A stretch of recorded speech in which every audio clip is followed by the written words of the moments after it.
Golden Blue Tube here with you, and I just want to do a quick overview of West Virginia's 2020 football schedule and what their record could be like coming out of that season. So let's look into that. First game we have on September 5th. It's actually a neutral game against Florida State. Last year the Seminoles finished 6-7. They had a recruiting class ranking of 22. That's not bad. They have a new coach in Mike Norvell who coached at Memphis, and their record last year was 12-2. So a little bit of a coaching upgrade, but I expect some growing pains. So I think West Virginia could pull off a mild upset here. So I'm going to give them a win against Florida State.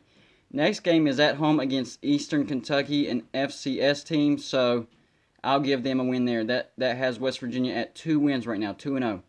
Next game is September 19th against Maryland. They finished the season 3-9 last year, and their recruiting class ranking was 31. That was kind of surprising. But I think West Virginia wins that game at home against Maryland. That's 3-0. Next game, home game, Kansas State. They finished the season 8-5. West Virginia did beat Kansas State last year in Manhattan, and their recruiting class ranking is 51. So that's a win for West Virginia. That's 4-0.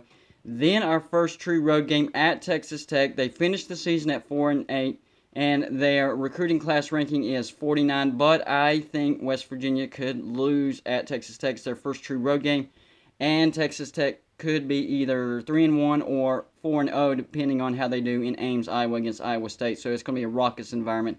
I'll give West Virginia a loss there. That's 4 wins, 1 loss. Then we have TCU at home. We knocked TCU out of a bowl last year. They finished the season 5-7. Their recruiting class ranking is 28, not bad. And it is at home, October 10th. I'll give them a win. So West Virginia is 5-1 up to here. Then we go to Texas. Texas, we played them tough, but Texas ended up winning convincingly last year. They ended up 8-5, recruiting class ranking 9th. So I'm going to give West Virginia a loss. That's 5-2. Then we get Kansas at home. They finished 3-9, recruiting class ranking 57th, not great. It is at home in Morgantown, but never look past the Mad Hatter. He's crazy, so you never know. But I'm going to give West Virginia a win against Kansas at home. That puts us at 6-2. Then a crazy home game against Oklahoma. Recruiting class ranking is 11th for them, and they finished the season 12-2 last year. I'm going to give West Virginia a win. I know we've never beaten Oklahoma since we joined the Big 12, but, crazier things have happened. Then we have a tough road game at Oklahoma State. They finished the season 8-5 last year. Their recruiting class ranking for this year is 45th, but they still have Chuba Hubbard. He's going to be a Heisman contender. I expect Oklahoma State to contend for the Big 12 championship this year. So that's going to be a loss. So that puts us at, 1, 2, 3, 4, 5, 6, 7, 7-3.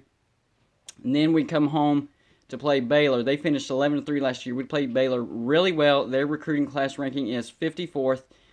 In Morgantown against Baylor, I'm going to give West Virginia the win there. So that puts us at 8-3. And then the road game finale against Iowa State. Last year they finished the season at 7-6. Recruiting class ranking was 46, but Ames, Iowa is always a nightmare to play in. So I'm going to give West Virginia a loss there. That's a total record of 8-4.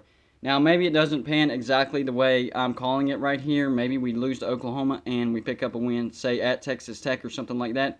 Either way, I think the final record for West Virginia coming out of this year will be 8-4.